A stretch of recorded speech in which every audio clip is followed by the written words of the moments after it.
La marcia dell'italo canadese George Marcello, che ha dedicato gli ultimi 10 anni della sua vita a promuovere in tutto il Canada e non solo la donazione di organi. 100 million steps. La nuova campagna di George Marcello intitolata Step by Step SOS 1 Million per sensibilizzare l'opinione pubblica sulla donazione di organi necessari a chi è in attesa di trapianto. Nel mondo, infatti, secondo Marcello, sarebbero almeno 1 milione le persone in lista di attesa per ricevere un organo. We can solve our organ shortage, and the way we're going to solve it is personally by, first of all, becoming an organ donor, but more importantly by sharing the wish with your family. Marcello, che ha ricevuto 2 trapianti di fegato dal 1992 al 1995, spera che anche in Ontario venga finalmente varata una legge che non lasci dubbi sulla volontà dei singoli per la donazione di organi. We have to ask our MPP to make a better law, about getting a better system, because that's one of the things that we desperately need to do here in Ontario. George Marcello il prossimo 5 settembre 2009 partirà alla volta di Stati Uniti d'Europa dopo aver visitato tutto il Canada con le sue precedenti campagne come la SOS 4000 del 2007. Riprende dunque l'infaticabile marcia di George Marcello non soltanto attraverso tutto il Canada ma anche nel resto del mondo per sensibilizzare ciascuno di noi a un nobilissimo gesto, quello della donazione di organi. Giorgio Mitolo, Omni News. Previsione.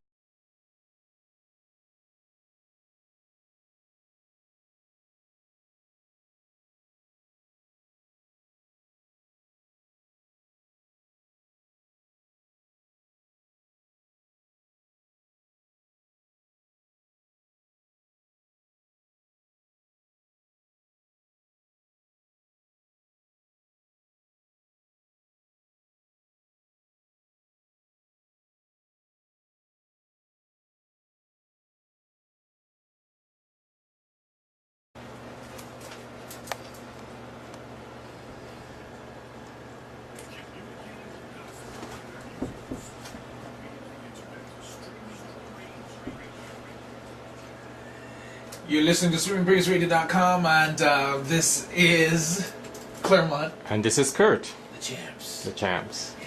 And we still have in the studio with us George, Michello, and Sabrina. Sabrina, what's your last name? Cogan. Cogan? Yes. Cogan. Like coal and gone. Coal and gone. Yeah. She's coal and gone. Cogan. You were talking earlier on, we just actually want to thank Dr. Rima for speaking with us concerning the Codex Alimentaris. Is that a French word? I'm not too sure. It could be maybe a Spanish word or something like that. I think it means food, food regulation or food code or something like that. Yeah. Why are people messing with us? Nobody gets started. I listen quietly because I get emotional about things like this. Why are you messing with our food? Anyways, we were talking earlier, Sabrina. You're talking about stuff that happens, like what we do here in Canada, and North America, and Europe and so forth, about organ donation. How easy it is to be done in the Caribbean islands. That question, I have no clue. I think people are afraid because it's interesting that you should ask me that question. Somebody. Let me see if I got my mic fixed right. Something sounds weird here, but let me see. Is this better? No, it's not. Okay, there we go. Somebody asked me if I've lost my mind for giving them a piece of my lip. Are you nuts? Why would you want to do that? And they're from Trinidad. So the person said that they have a friend who needs a kidney transplant, and they're asking this individual to donate, and she says, "Do you think I should do this?" And I think you should.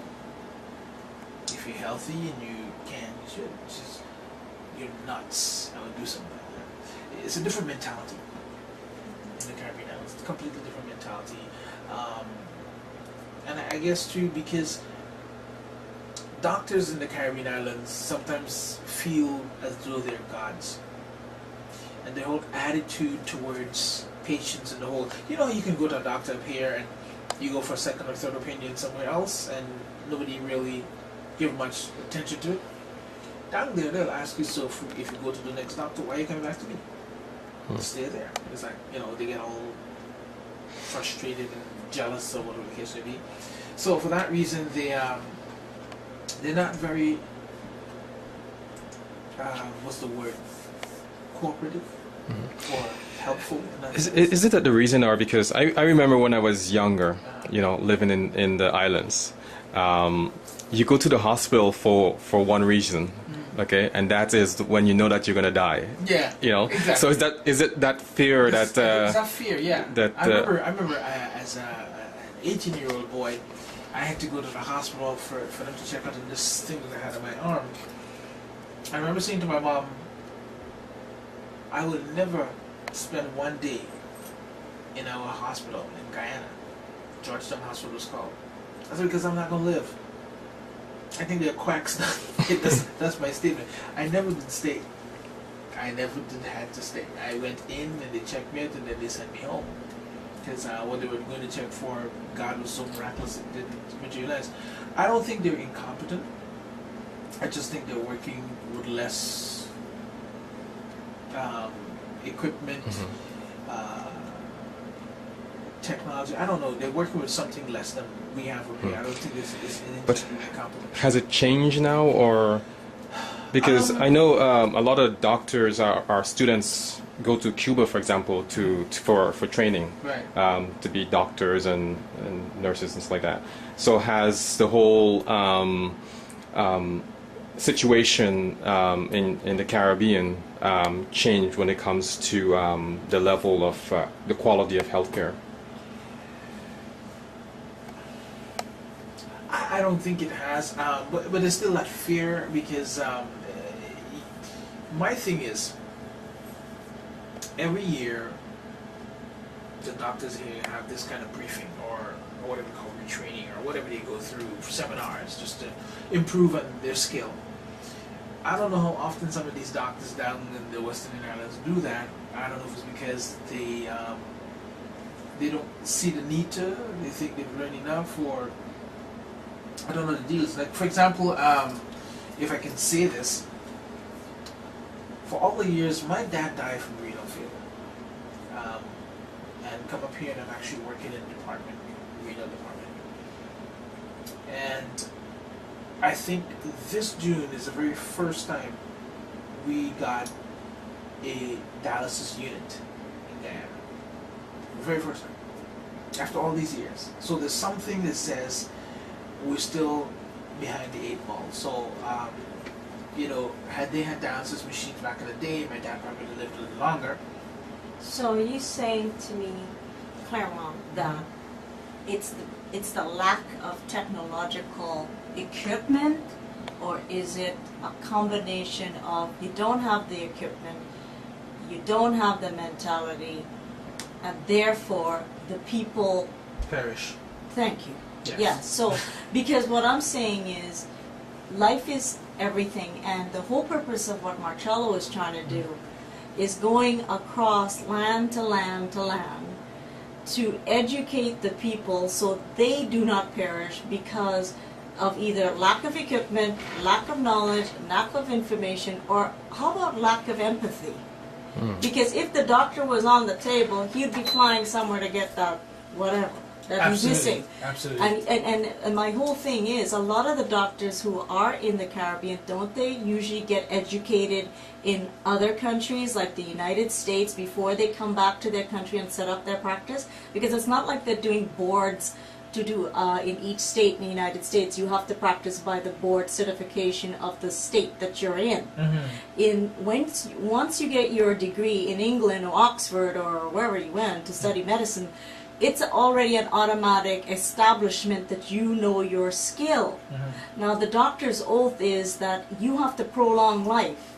Now my sister Jem is trying to set up this kind of awareness, kind of a show to make Trinidadians or the Caribbean collectively, or the South Americans, or just collectively people like Marcello aware of prolonging life through organ and tissue transplant. Now you can't expect George to do something if the technology is not there, the information processing is not there. nor is the issue become relevant to those people and their communities. I mean, that's why I think George is really trying to lift that veil from their eyes. They're no different than staying in the archives. You've gotta continue to improve and build and change and save people's lives. And I just think that that kind of defeats the purpose already. True. You know, it's kind of like a dilemma. He's going out there to do that, and you don't have the MRI. They hardly have any MRIs equipment. And so my sister wants to donate that. So once they find out what the problem is, you may need a kidney. Like, how does the doctors not say to the parents, "Well, we can't save your daughter; she's going to be dead"? Like, well, that's painful. You know? But you see, again, it's true. We don't have the equipment. If you go back to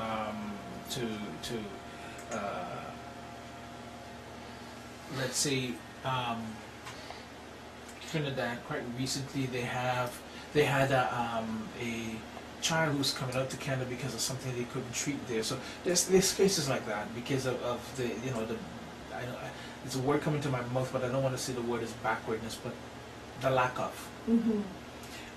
Because you find in some countries too that there's the same as the West Indies Islands, like the West Indian Islands, that they don't have the technological abilities and equipment to work along with this kind of thing. So they reach to that stage where they just make do.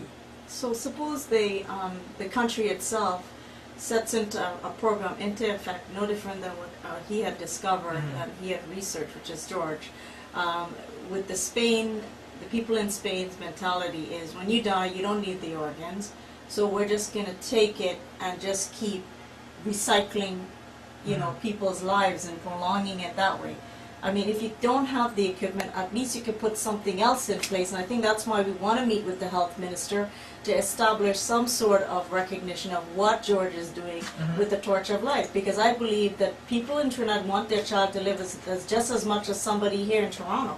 I don't think parents are any different from anywhere in the world. True, but if you look at it right here in Canada as well, how many people here even want to do that? Right, but that's what I was saying about Spain. If Trinidad, a small island, can see a light bulb in that concept and apply it, maybe that can be an incentive for the rest of the people in the Caribbean, as well as the South Americans, as well as all the continents. Maybe that can be like the way bees, pick up pollen, like it starts to spread. Right. Because that's what George is doing. Is it not?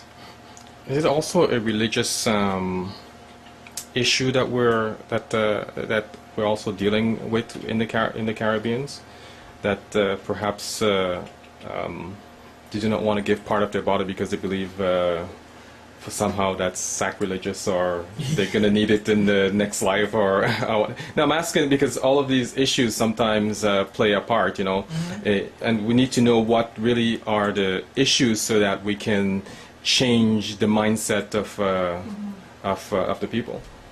Well, I think you're right, but I think predominantly in the Caribbean, isn't it more a Christian mindset down there, or is that changed or something? It's a combination of different things. That and a bit of the Islamic influence, the Muslims too. I don't even think it's. As I said, it's not even about a religious belief that would cause it. I don't think the people down there don't stop to think about that. First of all, how many transplants happens within the Caribbean Islands? That's what I'm hearing. More people are dying instead of getting a transplant. Yeah, so there's not a lot of people that do. I mean, not that they don't have transplants, because my sister-in-law's husband had a transplant, and it had to be done in Trinidad. So he did have his kidney transplant. It worked for about 10 years for him. So there's some good. I think probably some of it may depend on money. If you have the money to do it, you can do it because of cost, right? I was even looking at the fact that even right here in Canada, that imagine to spend a day in the hospital is going to cost me $205 per day. And I'm thinking, okay, $205 for the room, right? I think we have enough money in this country that we don't even have to pay a dime. But who am I to say that, right?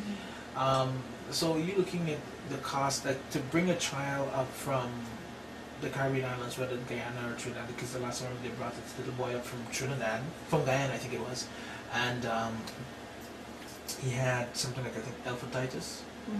It cost them over 40,000 Canadian dollars. So convert that into Guyana dollars, where one Canadian is probably equivalent to about 120 Guyana dollars. Wow. So it's a lot of money. So it's probably going to work out to be about the same thing in Guyana itself, if you're going to have that kind of a function going on. Well, I think, as I said, if the government itself sets up the mindset that people can donate their organs when they're dead, and they make it, I mean, they make laws and break laws. I mean, they're a country that's prospering. They have oil. They're not exactly poor.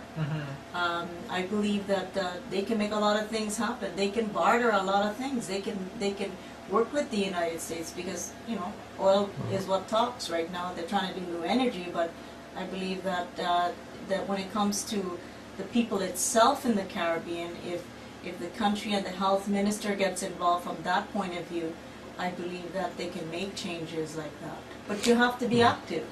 Now, George, I know that you traveled to many countries and you did work in different countries. Have you done work in the Caribbean for transplant, or is this going to be your first effort in trying to get something started or try to educate the people there? Yeah, as far as the Caribbeans, it'll be my first attempt to go into that part of the world. My understanding is, so far, is, as everybody was mentioning, that there needs to be a lot more education and awareness about this and the need for it. I think when you look at the Caribbeans, they're not that far from the United States, and you know, even in Brazil, they got a pretty the organ donation rates going pretty good there. They got some good facilities there, and Cuba even has some good facilities. So it's surrounded, you know. So the idea that it could change it could be a very positive one. So I think, you know, with Sabrina getting her sister involved in this, and then, you know, tapping other people to get involved, and, you know, from a spark to a flame sort of thing, and maybe as a result of getting, you know, the word out there, we could find out. But before I would go to the Caribbean, I would do my homework. I would find out everything about it, you know, and I would have been contacting the health officials, and, you know, so I'm not going in there without knowing my stuff, and that's, you know, how we tackled every country that we've been to. And so and again, if we will be making our way to the Caribbean with the torch, we're going to get the students involved as well. So I mean, all these factors will hopefully, if the situation there is grim, hopefully will change. Do you know which Caribbean islands you will be going to with the torch, or right now it's just in the planning stage, so you're not? I won't miss out on one island, like, you know, all the major islands, and it'll be hard not to, you know, include or not include one. I think they'll be upset. We'll go through the West Indies, Caribbean, and everywhere that, you know, and yeah, and we're going to need help, like Sabrina and everybody else, to get the word out. And I'm sure Clairmont will be someone that we're going to be talking about. Definitely. Like, I know you guys got to run right now, George. But we'll definitely keep you guys posted on what's happening and how things are going, and you know, I need to know more about step by step and what the organization is doing. And I know we got something planned for January. Yeah, we got something planned for January, but we're seeing you on Tuesday. Yes. Okay, yes, And that's right. by the way, that torch that you just held, Yeah. like a champ, Yeah. it's going to make its way to President Obama. Oh, cool. We're saying it first on your show. Yeah. Oh, good. Oh, All wow. right. So I'm gonna say, you know, I align with presidents.